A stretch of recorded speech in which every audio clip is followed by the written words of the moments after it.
All right, guys, the time has finally come to test some of my Junkyard pulls. Now, what I have here is pretty much everything electronic-wise that I can bench test from my previous Junkyard videos. Anybody who's new to the channel or is just stumbling upon this video and you're a little lost, click the link at the top of the screen. That's going to bring you to my playlist for my Junkyard videos where I managed to find all this stuff. But basically, we have everything I accumulated from the past few videos. My first run to the Allentown Junkyard, I grabbed one DVD player. Second run, I grabbed the E-fans along with two more DVD players. Third run to the Easy Pull Junkyard, I found this radio out of a GMC Jimmy. And my fourth run, I just got some overpriced junk and a lot of overpriced relays.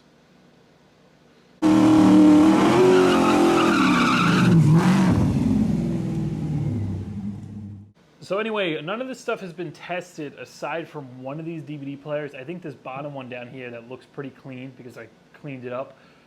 I tried giving it power, couldn't get it to work. So I'm assuming this one's dead. I don't know though. We're going to be trying these two. I mean, out of three of them, one of them got to work. If none of them do, I'm assuming I'm giving them power the wrong way, or I just don't know. I don't have the correct information for the wiring diagram. Let's start off easy though. We're going to start with the E-fans that I got for the Tahoe. These came out of like a Yukon, I think. And one of my previous runs, I finally got the pigtails for them. So we're all ready to just give them power, see if they turn on. And I really want to get these things installed.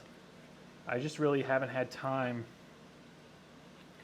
with what I'm doing with the Camaro and trying to get that ready for tuning. But I promise when these go in, I will make a video. And I am planning on doing it sometime this year.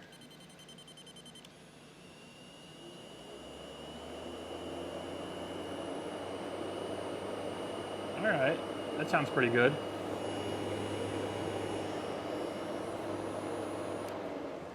No noise, moves smoothly. I had this thing plugged into the Camaro that's kind of been sitting here, so the battery might be a little bit weak and it might not spin as fast as it's supposed to, but at least we know the motor works and there's no noise.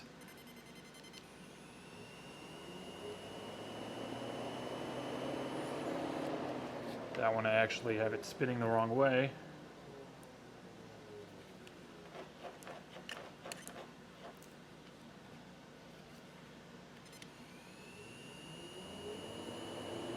There we go. Now it's pulling air. All right, so both of these sound great. No bearing noise. Spin just fine. So these guys, once I give them a little cleanup, they're ready to go in the Tahoe.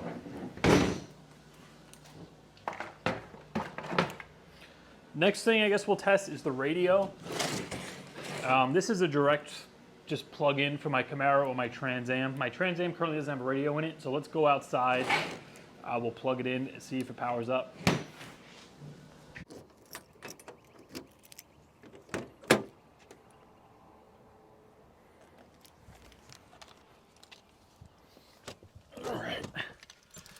Oh, the smell hits me every time I get in this thing.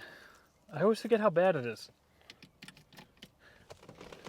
All right, so here is our just third gen factory 80s wiring connector thingy. You can see the radio has the same exact deal. I don't even know if this thing is gonna have sound because when I got this thing, somebody had a system in it. Like there were subs and an amp in the back, and I pulled all that out. So I don't even know if the speaker wires are running straight from the radio. They might be cut and going to the back where the amps were. But I mean, if we can at least see if the thing turns on, that'll be something. All right, we're in. All right, well, we got time.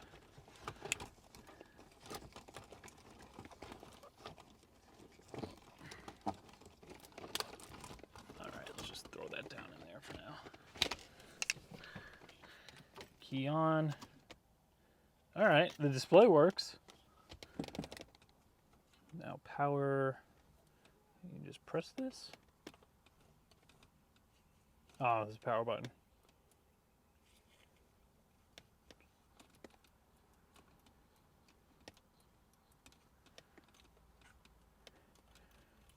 Nothing. I mean, the tuner works. Oh, it's flipping out. What happened?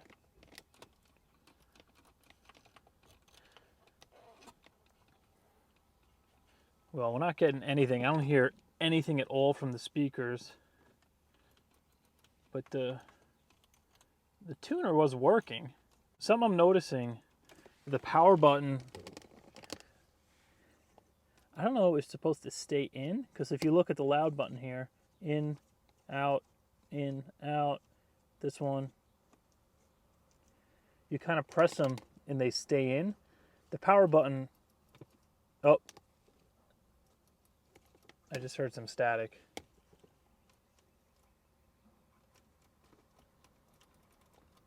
I wonder if there's a problem with the power switch. So I just heard some static from the front right there. And it's not, yeah, I just got a display for a second. All right, so I mean, it kind of works. I probably got to open it up and take a look at this switch. Maybe it just needs cleaning if I can get in there and clean the terminals. If not, I might have to see if I can find a part for it, for the actual switch. But I did hear a little bit of static.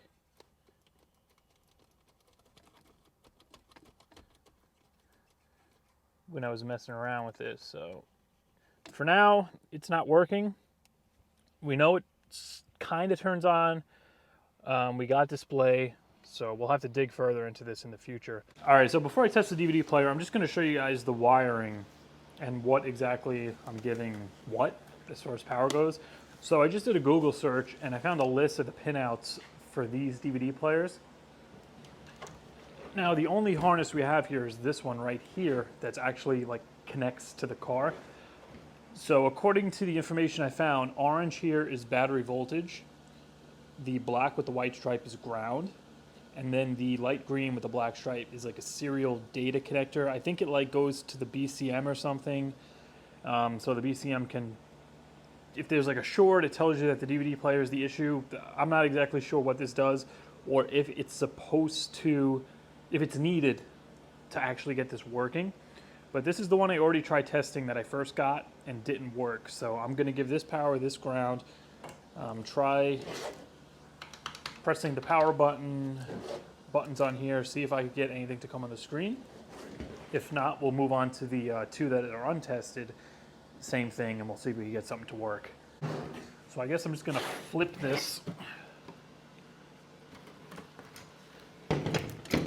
Same thing, I'm just gonna probe it, power and ground. I'll open up this side so you guys can see if anything happens. There's our ground. I mean, we have continuity. When I touch the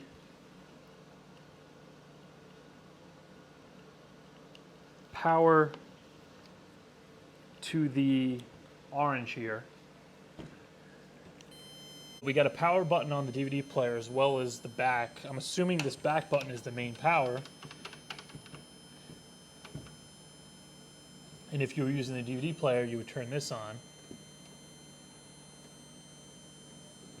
But yeah, as you can see, just nothing's happening.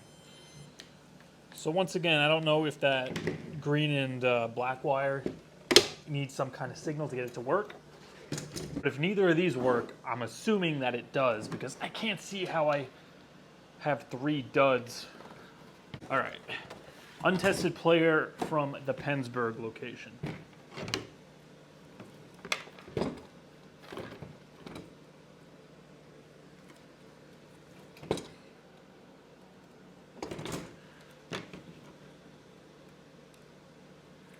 Ground,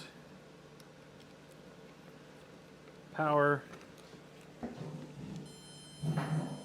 getting power, try the button. Something's happening. Something made a noise.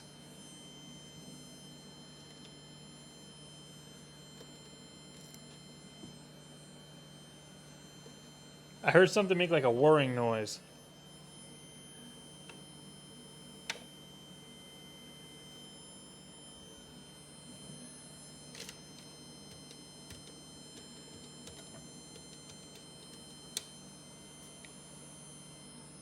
Oh, can you see that?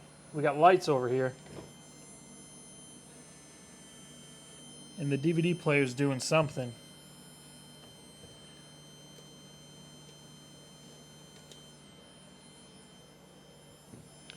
Maybe it just needs to see an input.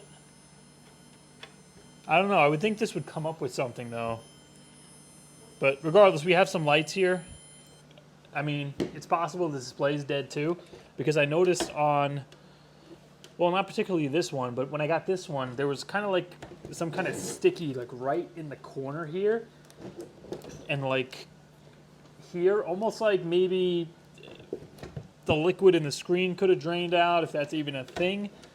I'm not sure. We got a little noise from this one, so we'll try plugging something into this later.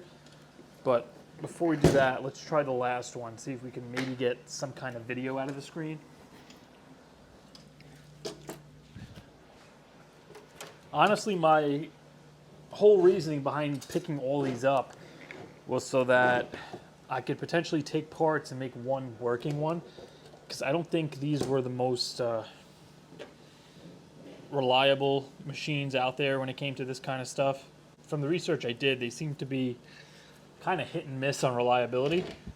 All right, same thing, 12 volts.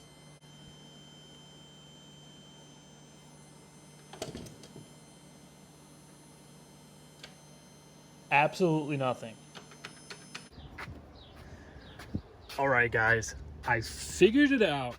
Before I went to go and pull the thing apart, I'm like, this wire has to do with something. So I just sat there for like an hour Googling stuff, and eventually I came across a post, I think, just on Google Images for a wiring diagram. And what this wire actually does, it's a serial data wire. And from the diagram I found, it's just tapped into like a bus of wires that go to different parts of the truck. So the diagram that I ended up finding was, it's coming from, one wire is coming from pin 2 on the OBD, and then it goes to like a relay, and then it goes to a whole bus that's the DVD player is basically tied into. So just for shits and giggles, I just took a wire, plugged it into pin 2 on the OBD. We have it plugged into the serial data here. Then I got, you know, ground being supplied by the power probe. I'm gonna give it power through that wire. Power going to the DVD player. See the lights come up. DVD player just cycled. Nothing on the screen yet.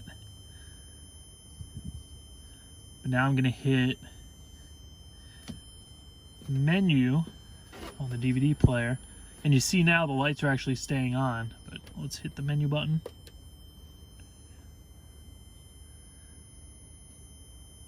No, actually I'm gonna hit the power on the DVD player.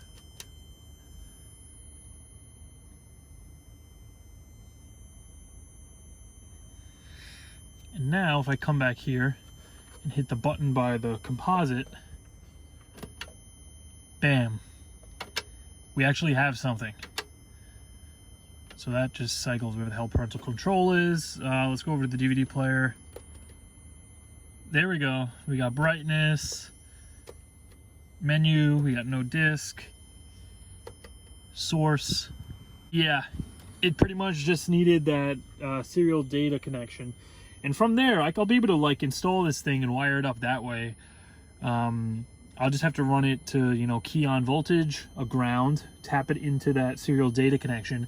And as for the sound, I'll just have to figure out a way to run it to the radio with my own wiring, or down to the rear seat controls. So this is one of the other ones I got from Pennsburg. Let's do the same thing with the data link connection.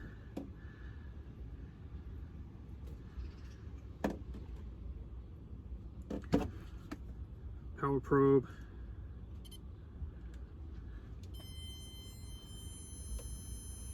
We got lights.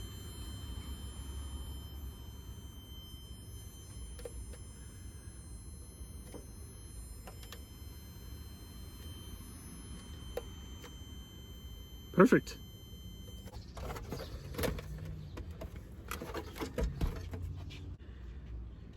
Power. We got lights. I don't think I ever got that before.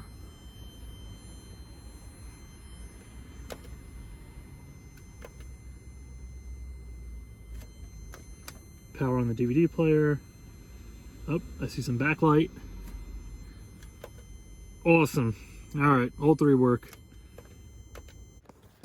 All right, so I got the VCR on the back seat. Wayne's World is in there and playing. Remember, that's the VHS tape that we got from the RV on one of our junkyard trips. So we don't even know if this thing is gonna work. Selecting auxiliary. Well, I gotta select source, I guess. That's aux. We are plugged in to the composite. Oh, there we go. We got something. I think it's a loose connection. Maybe at the DVD player.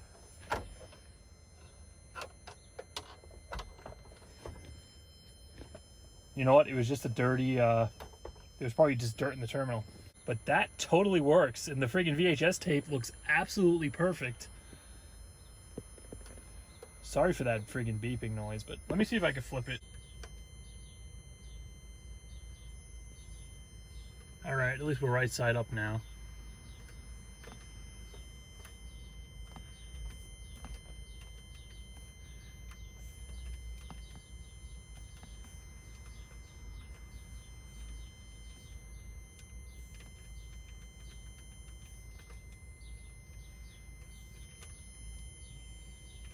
Here's the Bohemian Rhapsody scene. I'm surprised how good that looks. I mean, it's a small display, but I mean, that looks damn good. Considering it's VHS and that VHS tape, you know, was sitting in that RV for who knows how many years. The heat didn't get to it or really mess with anything.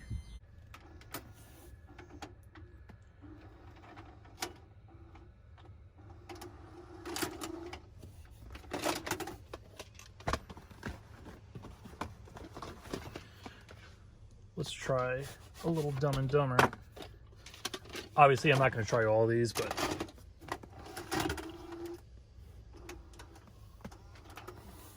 let's see. Source. Beautiful. Let me try to fast forward.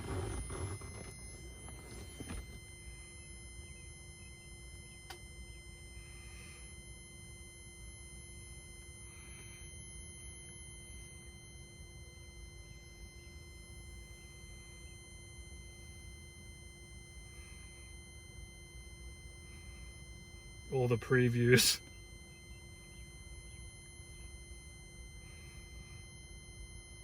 That was the best when you used to watch an old VHS tape.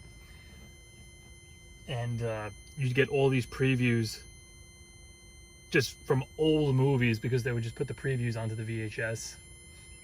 So as you went to go watch the movie years later, you would still always get the old previews with it. I don't know if they do that with DVDs today. Like if you get a Blu-ray that comes with a bunch of previews on it. That is awesome. All right, another one's good. We'll try one more. Last one. Let's try Ghostbusters.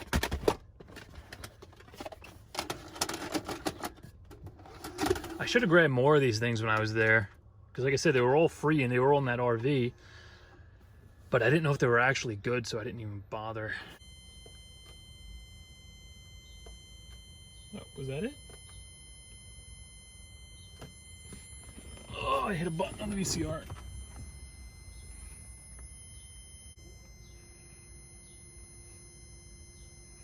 Animorphs.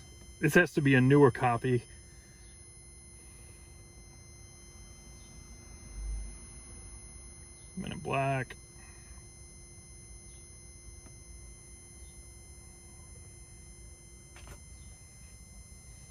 Perfect.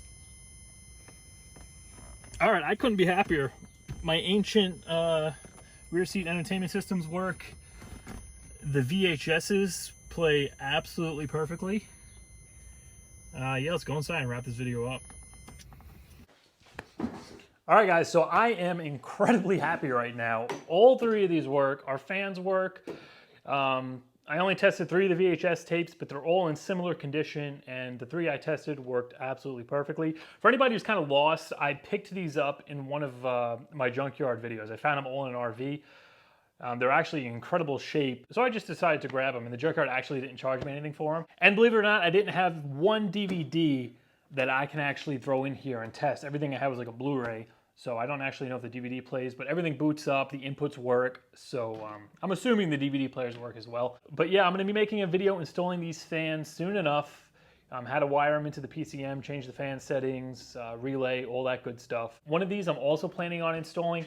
Obviously, you know, this isn't something that people use today. You know, you have iPads, you have way better technology. For me, installing one of these, it's more of just like a tribute to the Tahoe. You know, back in 04, Pimp My Ride days, this was kind of like the thing back then. You had one of these in the back of your car. That was pretty much the best it probably could have got at that time, assuming you didn't go all out and get like headset, DVD player, headrest, DVD players and all that stuff. So just installing this is kind of more like a period correct kind of, you know, just kind of like a car guy tribute to the, you know, Tahoe SUV kind of thing.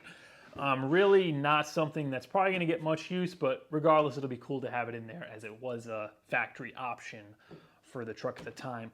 But 2 of these guys I'm going to be selling, so if you're interested in one, I know a couple of you guys already messaged me. I'm kind of slow responding to messages on Instagram, so if you sent me something, it didn't, you know, get thrown away.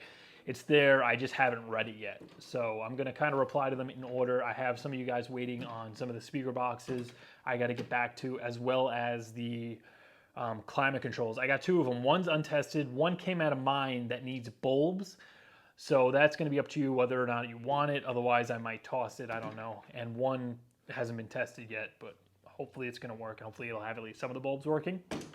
But yeah, a future video is going to be coming of me actually installing one of these. I'm going to have to fab my own bracket. It's probably going to be the same time I actually pull the headliner and replace that, because the headliner is just absolutely falling apart. But yeah, for now, that's going to do it for this video, guys. I am going to be calling the winner for the cup holders. That's going to be coming up in probably the video where I get the car tuned, unless I make a video before that. I'm kind of backlogged on getting stuff edited and out. I probably have maybe like 2 or 3 videos I have to edit and put out, and none of those videos I actually addressed pulling the winners for the cup holders. So I think I'm going to set aside the date for when I actually go to tune this. I'm going to incorporate it somewhere in that video, and we're actually going to have 5 winners because I went and picked up more cup holders to kind of celebrate 50,000 subscribers. I completely just, it's every time I film a video, it just goes over my head and I forget about it. But we hit 50,000 subscribers kind of like a while ago. We're I think like 53 now. I just want to thank everybody for that.